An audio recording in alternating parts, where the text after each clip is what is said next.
Hello friends, Priyanka this side. Welcome to my channel the banking society. मैं आशा करती हूँ आप सभी के एग्ज़ाम्स अच्छे गए होंगे। आपके इंटरव्यूज़ अभी कुछ चल रहे हैं और आई होप बहुत अच्छे से आप इंटरव्यू दो और आपका रिजल्ट भी पॉजिटिव आए, आप सबका सिलेक्शन हो जाए। मैं तो यही चाहती हूँ। अब बारी जो आती है बहुत सारे बच्चों के मन में, एक तो कि हमने पढ़ा जो रीजनिंग, क्वांट, इंग्लिश जो भी ये है, हमने एग्ज़ाम के पर्सपेक्टिव से पढ़ा, वो तो अपनी जगह है, बट बैंक में डायरेक्ट इसका कुछ यूज़ नहीं है। बैंक का काम बिल्कुल अलग है, बिल्कुल डिफरेंट है। तो थोड़ा सा ज्वाइन करने के पहले मन में ये चीज़ होता है कि क्या क्या करवाया जाएगा हमसे। तो हमारी ये वीडियो उसी के बारे में होने वाली है। मैं एक्सप्लेन करने वाली हूँ एक क्लर्क के पोस्ट पे आपको क्या क्या काम करने को मिलेंगे और किस तरीके की चीज़ें या फिर दिक्कतें आती हैं, जिसको थोड़ा सा अगर आपको पता हो तो मे बी आपको हैंडल करने में ईजी रहेगा। तो बेसिकली ये वीडियो वही क्लर्क का जो भी वर्क प्रोफाइल है, क्या क्या मतलब हमें ब्रांच में काम करने को मिलता है, उस बारे में होने वाला है। तो चलिए बात करते हैं उस बारे में। तो after selection as a clerk अगर आप ज्वाइन करते हो तो आपको दो तरीके के पोस्ट मिल सकते हैं। जैसे कि अगर उस ब्रांच में कोई भी क्लर्क नहीं है तो आपको हेड कैशियर का पोस्ट मिलता है, जो आप कैश काउंटर पे बैठते हो, रिसीट और विड्रॉल वाला जो भी काम होता है, पैसे का लेन देन, वो आपके अंडर आएगा। दूसरा एक आता है सिंगल विंडो ऑपरेटर, SWO, ये पोस्ट आता है। ये वहीं पे आपको मिलेगा जहाँ पे ऑलरेडी क्लर्क हैं उस ब्रांच में। तो बाकी जो मिसलेनियस वर्क होते हैं उनको करने के लिए वो पोस्ट बनाया गया है। अब मैं बात कर लेती हूँ कि क्या क्या काम होते हैं मिसलेनियस वर्क में। एक तो कैशियर वाला आपको पता है, पैसे जो जमा लोग करने आते हैं वो लेना होता है, या निकासी जिसको बोलते हैं विड्रॉ करना, वो एक काम होता है। इसके अलावा नेफ्ट, RTGS, ये सब जो है हम मतलब इस देखिए बैंक में कभी भी क्या होता है कि एक आईडी से कोई काम नहीं होता है। हमें हमेशा दो लोगों की ज़रूरत, मतलब होता है ना, एक ब्रांच चलाने के लिए कम से कम दो एम्प्लॉयज़ का होना बैंक में ज़रूरी है। तो एक होता है एंट्री करना, मतलब जो जो नाम है, अकाउंट नंबर है, ये सब जो भी चीज़ें होती हैं उसको हम लोग फिल करते हैं। एक वहाँ से नंबर जनरेट होता है वाउचर पे लिख के, फिर कोई ऑफिसर है वो उसको वेरीफाई करते हैं। मतलब हमारा काम होता है एंट्री करने का, उनका काम होता है वेरीफाई करना, पोस्ट करना। ठीक है। तो नेफ्ट RTGS भी हम लोगों ने एंट्री किया, फिर दूसरे आईडी से वो वेरीफाई होता है। तो क्या क्या बताया मैंने, एक तो कैश का काम जो भी है लेन देन का, दूसरा नेफ्ट है, RTGS है। इसके अलावा सोशल सिक्योरिटी करना होता है। आपने गवर्नमेंट स्कीम पढ़ी होगी, प्रधानमंत्री जनधन सॉरी प्रधानमंत्री जीवन ज्योति बीमा योजना, प्रधानमंत्री सुरक्षा बीमा योजना, अटल पेंशन योजना, ये सब जो है कस्टमर्स का जो भी कंसेंट है वो लेकर फॉर्म वगैरह फिल करवा कर हमें वो करना होता है। और ये सोशल सिक्योरिटी में आता है। ये आपको टारगेट्स भी मिलेंगे आगे चल के। ऐसे तो एक लॉगिन डे बोला जाता है कि उस दिन आपको करना ही करना है।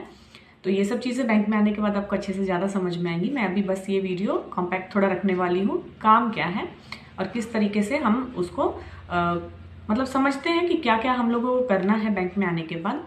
और ऐसा मत सोचना कि ये सिर्फ क्लर्क से ही करवाया जाता है। अगर क्लर्क का एब्सेंस है तो ये PO भी, उनके भी प्रोफाइल में ये सारी चीज़ें आती हैं। वो डिपेंड करता है हमारे जो ब्रांच मैनेजर हैं वो किनको ये सब काम अलॉट करते हैं। तो हमने बात कर ली कैश की, दूसरा नेफ्ट RTGS वगैरह, सोशल सिक्योरिटी हो गया जिसमें आपको इंश्योरेंस करना होता है। इसके अलावा आता है जो भी सिग्नेचर, जैसे नया अकाउंट ओपन हुआ तो उनके सिग्नेचर को अपलोड करना होता है। वेरीफाई जो भी अथॉरिटी कर, जैसे कि या तो ऑफिसर या तो फिर BM जो भी है वो वेरीफाई करते हैं सिग्नेचर, बट आपको अपलोड करना होता है स्कैन करके, जैसे भी वो चीज़ें हो गई। दो तीन चीज़ें हैं जैसे कि चेक में भी अब वो IDs बहुत सारा, देखिए अगर आप बैंक में आ रहे हो तो वो डिपेंड करता है BM पे कि आपको क्या क्या काम करवाना है, उसके अकॉर्डिंग IDs जनरेट होती हैं। कहने का मतलब, एक तो हम जिस वेबसाइट पे वर्क करते हैं, मतलब जो हमारा फिनेकल वगैरह होता है, तो मैं अपने बैंक की बता रही हूँ, बाकी सारे बैंक्स का अपना अपना अलग होता है। तो डिफरेंट काम के लिए और डिफरेंट IDs बनाई जाती हैं। मतलब आपके पावर पे डिपेंड करता है आपको कितने चीज़ों की पावर दी गई है, क्या क्या काम आप कर सकते हो। नए नए में तो बहुत चीज़ें रिस्ट्रिक्टेड होती हैं, आपके ID से वो चीज़ें होंगी ही नहीं, बट आफ्टर प्रोबेशन वो आप स्मूथली कर सकते हो। तो जैसे कि चेक होता है, चेक क्लियरिंग, किसी और बैंक का हमारे बैंक में अगर उनको डिपॉजिट करना है, कहीं दूसरे बैंक का, मतलब हमारा जो बैंक है उससे डिफरेंट रहेगा, तो वो चेक क्लियरिंग का जो होता है उसकी एंट्री आप करोगे। या फिर बहुत सारी चीज़ें हैं जो आपको वेरीफाई भी करनी पड़ सकती हैं। फिर फ्रीज अनफ्रीज का एक कॉन्सेप्ट आता है, जैसे न्यू अकाउंट है, पहली बार अगर वो पैसे निकालने जा रहे हैं या कोई भी ट्रांजेक्शन का कुछ उनको काम पड़ रहा है पैसे से लेन देन से रिलेटेड, तो उनको पहले अनफ्रीज करना होता है। ये सब छोटी छोटी चीज़ें हैं। इसके अलावा आपको केवाईसी का काम दिया जाता है, जिसमें आप आधार कार्ड वगैरह जो भी चीज़ें हैं, पैन कार्ड आप ऐड करोगे, तो ये भी आपके ही काम में आता है। मैं वही बोल रही हूँ, ब्रांच मैनेजर पे डिपेंड करता है आपको क्या क्या काम वो सौंप रहे हैं।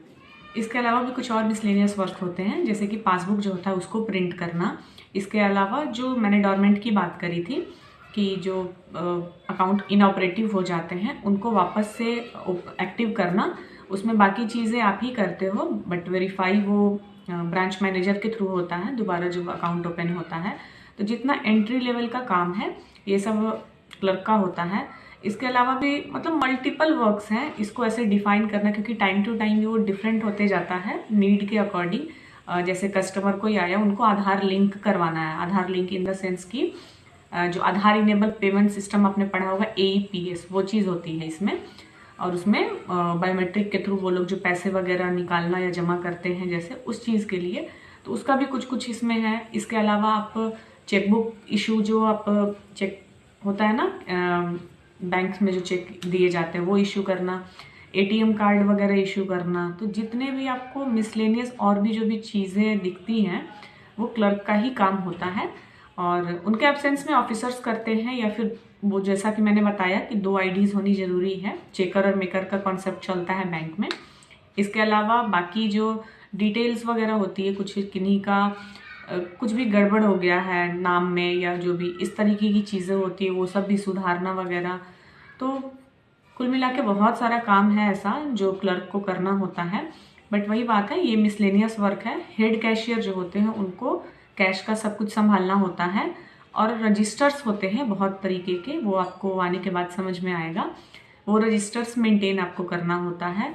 वॉल्ट की में कैश अच्छे से रखना, उसके मतलब उसकी देखभाल करना जो भी है, क्योंकि उसके लिए आपको अलग से अलावेंस भी मिलते हैं। आप बैंक में आओगे, अगर आपने मेरी वीडियो देखी होगी, जो सैलरी स्लिप वाली मैंने वीडियो डाली है, उसमें आपको बाइफिकेशन मिल जाएगा किस चीज़ के लिए आपको कितना पे किया जाता है।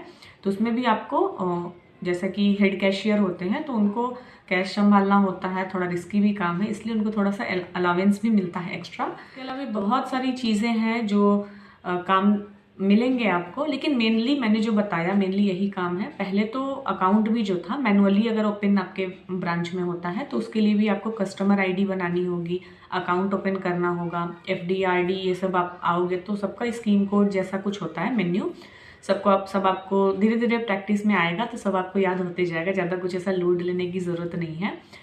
और मेरा मानना है कि अगर आपको थोड़ी चीज़ों का आइडिया रहे कि हाँ ये चीज़ करनी हो सकती है और उस बारे में थोड़ा सा आप देखो समझो तो इजी हो जाएगी। जैसा कि मैंने प्रीवियस वीडियो में भी कहा है, आपके लिए कोई भी ट्रेनर वहाँ पे आप मतलब अपॉइंट नहीं किया जाता है कि हाँ ये न्यू है, इनको समझा दो, इनको बता दो, नहीं। वो कोई भी ऑफिसर या कोई भी एम्प्लॉय अपना काम छोड़ के आपके पास पूरे टाइम नहीं रह सकते हैं। उन्होंने एक बार बता दिया, आपको करना है वो चीज़। तो मैं यही बोल रही हूँ, जो भी छोटी छोटी चीज़ें हैं जो भी मैंने अभी मेंशन की हैं उस बारे में थोड़ा बहुत आप देख लो, बैंकिंग अवेयरनेस का थोड़ा बहुत पढ़ लो, इसलिए ये भी ज़रूरी है ताकि आपको पता हो। कम से कम ऑफिसर ने बोला कि ठीक है ये अकाउंट डोरमेंट हो गया है, इसको रखो अपने पास, ऐसे बोल दिया उन्होंने, तो कम से कम आपको पता हो कि डोरमेंट का मतलब क्या होता है, इनऑपरेटिव है अकाउंट उसका मतलब क्या होता है, और इसका प्रोसेस क्या क्या है वो तो वो लोग समझा देंगे आपको बैंक में आने के बाद कि क्या क्या करना है। उन्होंने बोला कि इसका KYC करना है, सारे डॉक्यूमेंट ले लो, तो आपको पता तो होना चाहिए ना कि KYC के लिए क्या क्या डॉक्यूमेंट्स लगेंगे। जैसे हमको मतलब KYC किसी का करना है, उसमें मेन क्या क्या होता है, तो वो भी आप बैंकिंग अवेयरनेस में पढ़ोगे। तो ये सारी चीज़ें हैं। इसके अलावा भी बहुत मल्टीपल चीज़ें हैं। मैं तो काफ़ी सारी चीज़ें करती हूँ, और मैं अभी जस्ट बैंक से आ रही हूँ, मैं तो कह ही रही हूँ, मतलब नई चीज़ें आपको रोज़ सीखने को मिलेगा। और बहुत अच्छी चीज़ है कि आपको हर तरह का जो भी है काम आए, क्योंकि इन एब्सेंस कोई भी अगर ऑफिसर छुट्टी पे चले गए या जो भी है, तो आपको वो चीज़ अगर आ रहा है तो आपको दिक्कत नहीं होगा। ये मत सोचना कि ठीक है माइंड में मत लेके आना कि क्लर्क का पोस्ट है तो मैं कैश पे ही जाके मेरे को बस वही लेन देन करना है, ऐसा कुछ नहीं है। डिपेंड करता है वहाँ पे ऑलरेडी क्लर्क है या नहीं है। नहीं है तो फिर एक ही क्लर्क है तो कैश पे ऑब्वियसली है कि आपको बिठाया जाएगा कि कैश आप हैंडल करो। तो मुझे लगता है कि कुछ आइडियाज़ आपको लग गए होंगे। बाकी अगर आपको इस पे और डिटेल में वीडियो चाहिए, क्योंकि मैं इसको जनरल वे में बता रही हूँ, क्योंकि अलग अलग जो बैंक्स हैं उनके अलग अलग चीज़ें हो सकती हैं उनके बैंक्स में। क्योंकि मुझे जहाँ तक लगता है कि डायरेक्ट जैसे आप अगर SBI ज्वाइन करते हो तो उसमें बहुत जगह ऐसा है कि कैश पे आपको नए जो लोग आते हैं ना उनको कैश पे नहीं बिठाते हैं। तो सारे बैंक्स के डिफरेंट हैं, इसलिए जनरल वे में इसको मैं समराइज़ करूँ। कैश हैंडलिंग, नेफ्ट RTGS वगैरह जो भी है, KYC, कस्टमर ID वगैरह यानी अकाउंट ओपनिंग का जो भी काम है वो चीज़, सोशल सिक्योरिटी करने का जो काम होता है, चेक क्लियरिंग वाली जो मैंने बताई बात वो है। बाकी जितनी भी चीज़ें ऑलमोस्ट हैं जैसे कि अनफ्रीज फ्रीज करना, फिर बहुत सारी फॉर्म 60 वगैरह आपको मिलेगा। जिनका पैन नहीं होता वो फॉर्म 60 क्या है सब आपको बैंक में आने के बाद ही पता चलेगा, उतना मैं डिटेल भी ज़्यादा नहीं बताना चाहती। तो ठीक है, अच्छा है, आप आओ बैंक में, धीरे धीरे सीख जाओगे। और बाकी आगे की जर्नी के लिए तो मैं हूँ ही, जैसी भी दिक्कत आएगी प्लीज़ कमेंट में अपने डाउट्स को पूछ लेना, मैं आपको ज़रूर आंसर करूँगी। तो गाइज मिलते हैं नेक्स्ट वीडियो में न्यू प्रॉब्लम के सॉल्यूशन के साथ, जो भी या फिर मेरे एक्सपीरियंस के साथ। बहुत अभी मल्टीपल वीडियोस आने वाली हैं, धीरे धीरे मैं आप तक सारी वीडियोस पहुंचाऊंगी जो भी मेरे को लगेगा कि हाँ।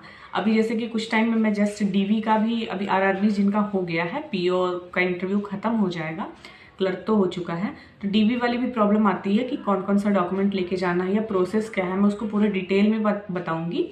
तो वो भी आपको कंफ्यूज नहीं होने की ज़रूरत है या सोचने की ज़रूरत नहीं है कि जैसे कि थोड़ा सा ग्लिम्स मैं दे दूँ तो एक होता है मेडिकल को लेके भी आदमी को सबको वो कन्फ्यूज़न रहता है कि कहाँ से बनवाना है, बैंक अपने साइड से करवाएगा या फिर हमें खुद से करवाना है। तो ये जो भी है मैं डिटेल में उसका वीडियो जस्ट मैं प्लान कर रही हूँ, ताकि पहले से आप धीरे धीरे जो भी पहले से बनने वाली चीज़ें हैं डॉक्यूमेंट्स में वो आप बनाकर रेडी कर लो, ताकि जब आपका DV हो तो बस 2-3 चीज़ें जो रिसेंट की चाहिए होती है, जैसे मेडिकल वगैरह आपको 10 डेज पहले की मांगा जाएगा डेट से, क्योंकि मेडिकल का मतलब है जिस टाइम पे आप ज्वाइन कर रहे हो उस टाइम पे फिट हो या नहीं।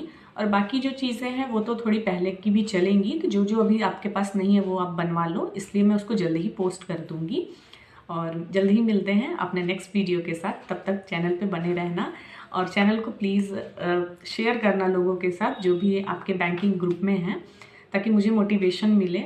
और प्लीज़ गाइज अच्छे से शांति से बिना टाइम वेस्ट किए प्लीज़ बैंकिंग अवेयरनेस थोड़ा थोड़ा पढ़ते रहो। All the best for your results.